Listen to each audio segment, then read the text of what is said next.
outro ponto assim que para mim é angustiante hoje, e tem sido já há alguns anos, é ver a seleção brasileira refém de um rapaz que resolveu que não quer jogar. Ele ganhou talento. E já sei quem é. Ele veio abençoado com um talento assim, que se ele tivesse 40% da dedicação de Cristiano Ronaldo, 40%, ele seria um dos maiores jogadores da história do futebol.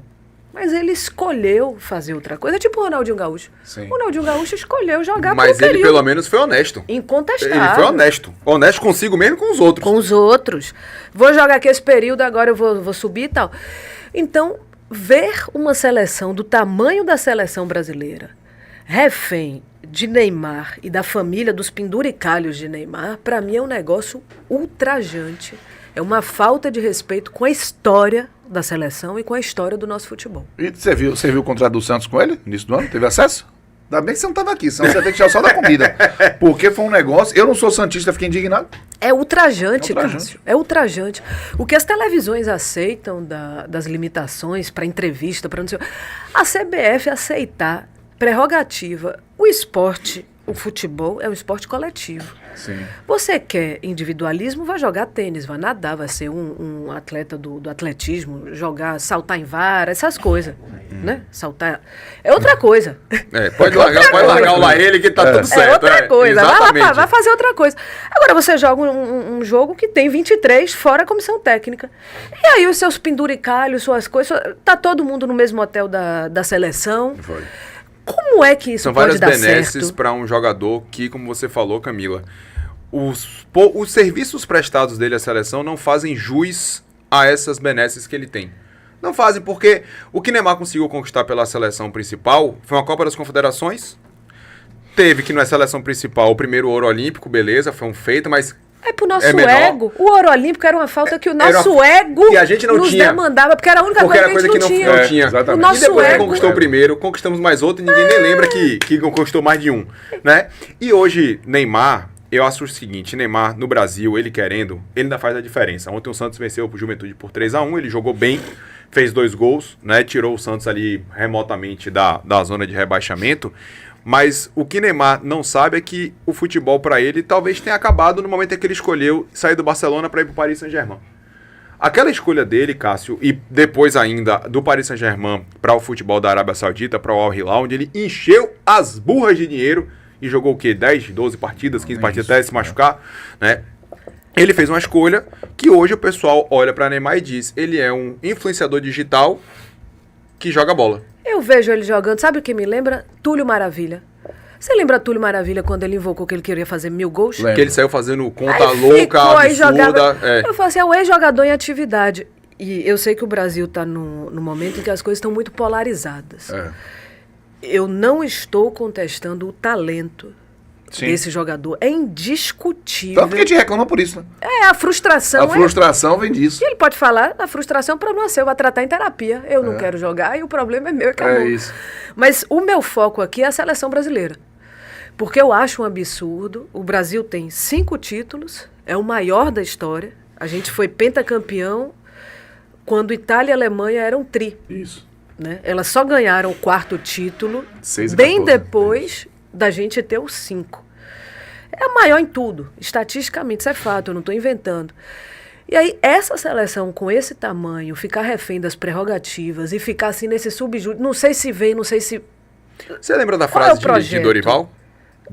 Neymar machucado e Dorival disse que pensava a seleção em torno de Neymar. Pois é. Baseado em quê? Ninguém saberia se Neymar iria voltar, como voltaria. Demorou mais do que se imaginava para ele voltar, porque Pedro do Flamengo teve a mesma lesão, voltou com 7 meses. Neymar com 1 ano e tanto, Deus sabe como é que foi essa recuperação de Neymar. E, sinceramente, pelo menos hoje na seleção, Cássio e Camila, a gente tem um treinador que pode olhar para Neymar de cima para baixo.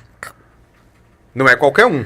Era o que eu esperava, porque quando se especulava, né, que lá na Itália eles chamam ele de Carleto. Quando o Carleto estava cozinhando a gente em banho-maria... É verdade. Aí eu li de lá na imprensa, né, me dava uma cólica assim que eu ficava febril. Capa dos principais jornais aqui falando Jorge Jesus corre por fora, né, tem grandes chances e tal. E para mim um grande nome. E aí o porém para ele é o fato dele barrar Neymar. Eu falava, mas isso devia ser uma qualidade. O fato de o cara ter os brios... Pra dizer, ó, só joga Pra em dizer condição. só vai jogar em condição, isso é uma qualidade. Não é pra ser um porém. Aí eu falo, Qual KPI quem tá usando, né? problema cognitivo é esse que a gente tá assim, coletivamente, que todo mundo acha normal, articulistas, resenhistas falarem que o que pesa contra um potencial treinador da maior seleção da história do futebol mundial é o fato dele ter os brios de falar para Neymar, você só vai jogar se você tiver em condições. Deixa eu ler aqui. Lisave é o Brasil às avessas. Deixa eu ler aqui algumas mensagens, porque vamos lá, o João tá aqui dizendo que Camila tá traduzindo perfeitamente minhas impressões sobre futebol, CBF e seleção brasileira. Só falta ela concordar comigo sobre a precariedade da arbitragem do nosso país. Aí daqui a pouco a gente pode falar sobre isso. Mas aí se é de alguém discordar, meu irmão, né, tá errado.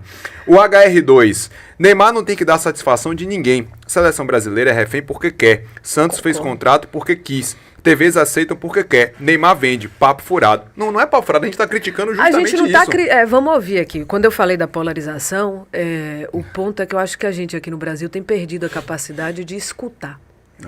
E quando eu falo escutar, é escutar o que o outro tá falando e depois e até o que você... a gente tá falando. É isso. O outro, aqui nesse caso, nós... E aí você fazer suas considerações em cima do que foi dito, não é em cima do que você acha ou do que você já acreditava antes da gente começar a missa.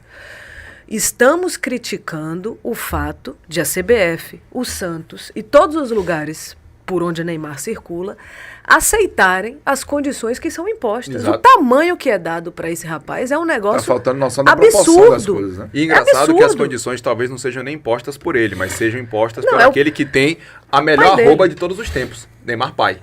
Pai A dele. arroba Neymar Pai é sensacional. Tem duas coisas que eu gosto de colocar em perspectiva, assim. Eu acho que a gente é mal acostumado, porque o Brasil é muito grande. E é muito grande porque é o maior da história mesmo, então tem que ser. Né? É tipo assim, eu convivo lá, o pessoal sungando, pô, eu nunca vi minha seleção jogar uma Copa do Mundo. Aí eu falo, a minha nunca deixou de jogar, estar. Então é um tamanho diferente. Sungando é a expressão? Sungando, ó. Você tá sungando. Gostei disso. Tô tentando chegar lá e a gente nunca soube o que é ficar de fora. Então a gente tem essa arrogância, assim, né? A nossa geração aqui, a pior participação do Brasil em Copa, 90 oitavas de final, 1-0, e até porque foi pra Argentina. Então ela é doída porque foi aquele gol de Canidia. Exatamente. Aí não desce. Depois porque se disso, fosse outra o mínimo foi coisa, quartas de final. A gente já crescido com memória de Copa, quartas de final pra gente, assim, é o mínimo. É o básico. É o básico, é igual passar de ano. Nos anos, gente, nos anos 90, a gente foi pra final, beleza, 90 foi um fiasco, ok. Mas título em 94, final em 98, título em 2002. Então a gente se acostumou mal com a seleção brasileira. O problema é que depois disso, a gente não foi pra lugar nenhum.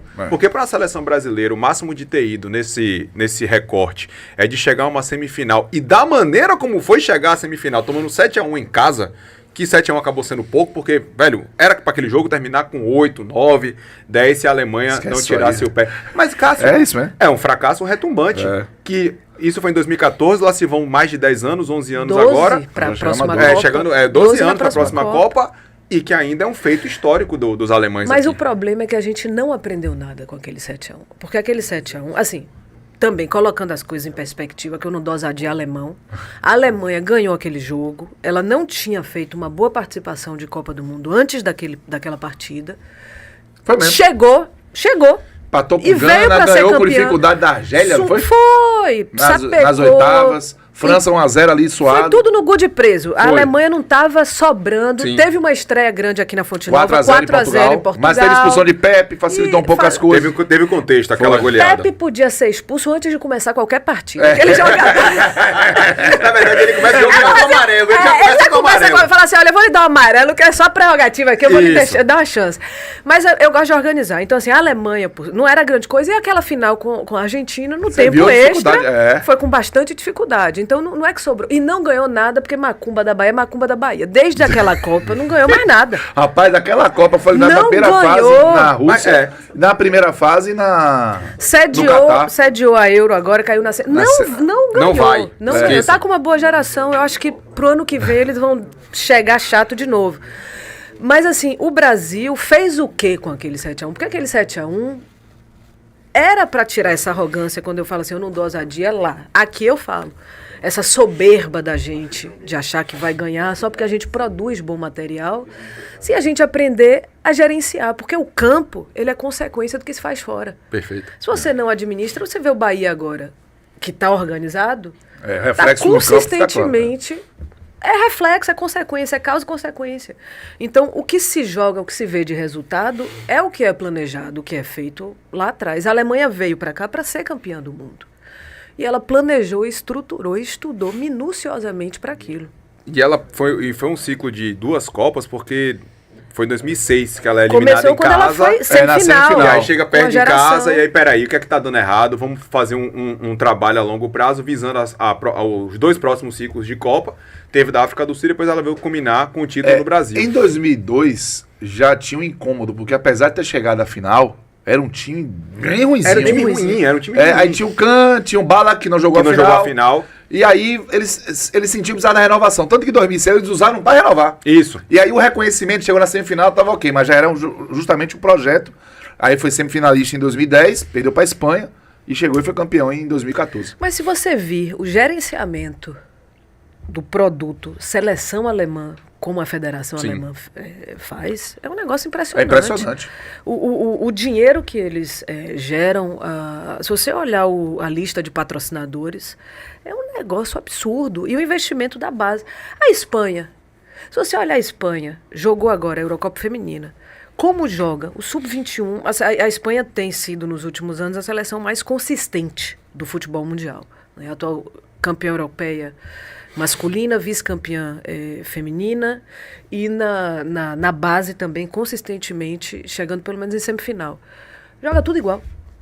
Porque tem modelo de jogo, tem modelo, filosofia, tem princípio. É um trabalho organizado, que vai, com processos, com tudo. Não é esse negócio de esperar brotar, a água desse bebedouro aí traz talento, esperar brotar e botar junto. A gente vive de geração. Lá eles têm um trabalho consistente. Aqui não, a geração tal é boa. Isso. E você não vê esse trabalho sendo desenvolvido na CBF, você não vê um jogador que pegou constantemente seleção de base e chegar na seleção principal. Tem jogador que vai ser convocado pela primeira vez com 20 e tantos anos, 28 anos, quando em outras seleções o trabalho é tão bem feito que o torcedor do seu país, da Espanha, vê aquele menino sendo ele sendo formulado a cada geração, e não por conta daquela geração ser boa. Mas aqui, Camila, a gente não sabe por que o treinador da Sub-20 continua, quem são os jogadores que são convocados, por que são convocados.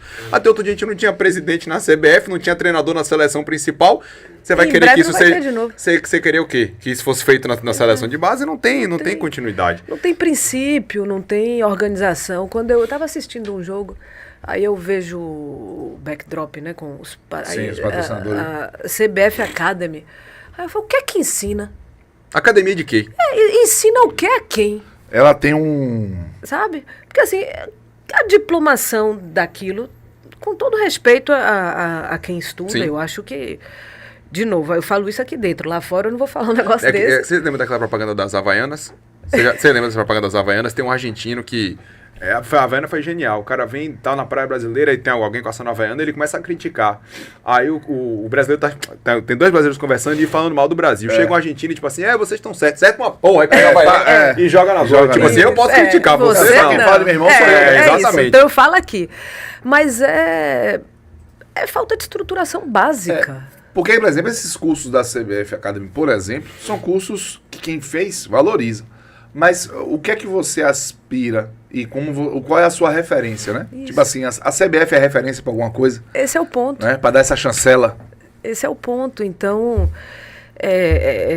em princípio, tá tudo equivocado. E aí, para voltar na Copa de 2014, que eu falo que eu acho que a gente não aprendeu, foi um pouco da soberba de não entender que a gente precisava, talvez, olhar para fora, para o que estava acontecendo e trazer. Eu não gosto do princípio do eurocentrismo de se replicar, né? Sim. Porque não aplica. Por exemplo, para mim é equivocado a Libertadores Final tentar aplicar em Por exemplo. tudo o que a gente faz lá na Champions, na UEFA, com o produto da Champions League. Eu acho que tem que aprender, mas tem que trazer para o nosso contexto. A nossa forma de fazer futebol, a nossa paixão, o Mundial de Clubes mostrou agora. Isso daí é para ser exportado, não é para ser sacrificado. Perfeito. Né? Então, eu acho que a gente falhou em não olhar para o gerenciamento, como é feito a Alemanha, a Inglaterra, as ligas, aprender e trazer para que aquele 7-1 fosse uma lição. Ele não foi uma lição e passou batido. E um outro ponto, assim, que para mim é angustiante hoje,